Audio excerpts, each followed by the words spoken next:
मैं जानता हूं कि कौन पार्टी जीतेगी, क्योंकि स्टेट वाइज मेरी उंगलियों पर है।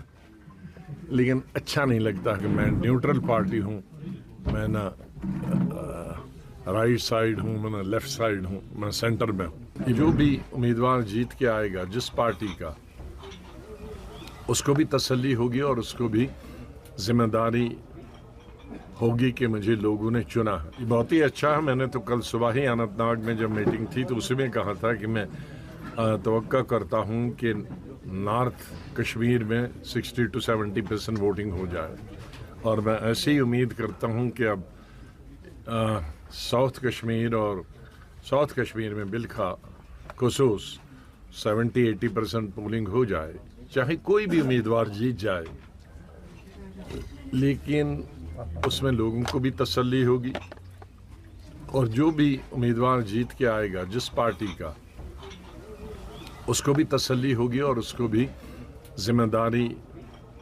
होगी कि मुझे लोगों ने चुना है। वरना ये 5-10% पे ना तो चुने हुए नुमाइंदे खुश होते हैं और वो कहते हैं हमें कौन सा वोट मिला है, ये तो अपनी पार्टी का इतना वोट था, और लोगों को भी तसल्ली नहीं होती है कि हमने वोट ही नहीं दिया है तो मांगे किस मुंह से।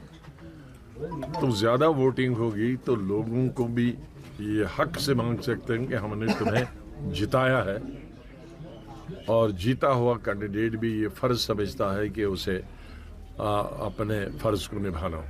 आज़ाद ने कल इल्ज़ाम लगाया कि गुलाम नबी आज़ाद की वजह से ये इतना टर्नओवर हुआ, वो सीधी मिर्ज़ा रशीद को सपोर्ट करे, उसी वजह से। क्या लग रहा है उमर साहब चीफ मिनिस्टर रह चुके हैं, चाहे बाकी सियासी तजुर्बा उनको है या नहीं, लेकिन चीफ मिनिस्टर रह चुके हैं। वो ऐसी छोटी बातें कैसे कर सकते हैं? आज़ाद साहब, जिस तरह नॉर्थ कश्मीर में वोटिंग टर्नआउट देखने को मिला, लेकिन अगर साउथ की बात करें यहाँ पे कुछ इंसिडेंट्स भी सामने आए हैं, कि आपको लग रहा है कुछ इफेक्ट पड़ने वाला है वोटिंग शरह पे? मुझे नहीं लगता इससे कोई फ़र्क पड़ेगा वोटिंग में। मैं तवक्का करता हूँ कि साउथ कश्मीर में भी 70-80% वोटिंग हो जाएगी। जी, जहाँ गृह मंत्री ने खुद ही मीटिंग की रिव्यू ली, मीटिंग सिक्योरिटी की, तो फिर उसके बाद ही ये वाक़ा पे कहाँ पे लग रहा है आपको कुछ लैक ऑफ कुछ लग रहा है? मुझे नहीं लगता है कि अब गृह मंत्री की मीटिंग से इसका कोई संबंध है, क्योंकि इतने बड़े इलेक्शन जम्मू कश्मीर में गुज़िश्ता 3 महीनों से इलेक्शन चल रहे हैं, तो छोटी मोटी कहीं कोई घटना हो जाए तो मैं नहीं समझता कि ये कोई बहुत बड़ी बात है, क्योंकि बहुत ज़माने तक यहाँ कई सालों तक इलेक्शन कराना ही मुश्किल होता था, और जब कराते थे तो न होने के बराबर वो इलेक्शन होते थे। तो आज 60% तक पहुँच गया, तो उसका मतलब है कि इसको, और ये बात बताऊं कि मुल्क के बाकी हिस्सों के मुकाबले में वहाँ नॉर्मल इस तरह की इससे कई गुना ज़्यादा घटनाएं होती हैं। सर, ये बताइए कि जिस तरीके से आप सिर्फ जम्मू कश्मीर पे ही नहीं, पूरे मुल्क भर पे आपकी नज़र है, 40 साल से आपने देश में काम किया है, हिंदुस्तान में काम किया, तजुर्बा क्या कह रहा है सर, एनडीए या इंडियन गठबंधन? मैं जानता हूं कि कौन पार्टी जीतेगी, क्योंकि स्टेट वाइज मेरी उंगलियों पर है।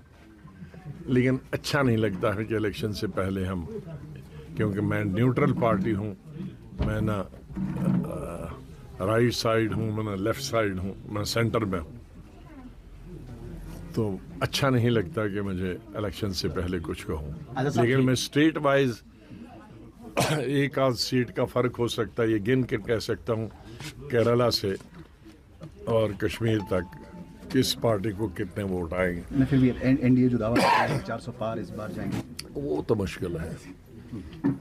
आज़ाद साहब, बुखारी साहब ने अपनी स्पीच में कहा है कि यहाँ पे इस इलेक्शन में 2 दिग्गज साबिक़ वज़ीर भी इस वक्त अपनी नशिस्त हो चुके हैं। क्या कहना चाहते हैं? अब जमहूरियत है, उनको हक है इलेक्शन लड़ने का, उसको रोक नहीं सकते आप।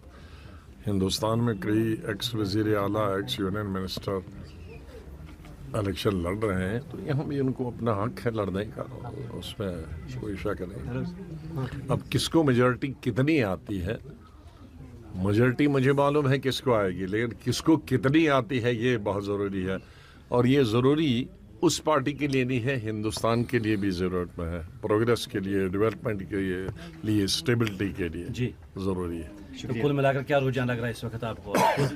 के माहौल में पूरे हिंदुस्तान में इलेक्शन हो रहे हैं, ये बड़ी अच्छी बात है। कोई इंडिसिप्लिन नहीं है, कोई लड़ाई नहीं है, कोई झगड़ा नहीं है, पूरे हिंदुस्तान में हर जगह इलेक्शन हो रहे हैं शांति से, अमन से, ये बड़ी अच्छी बात है।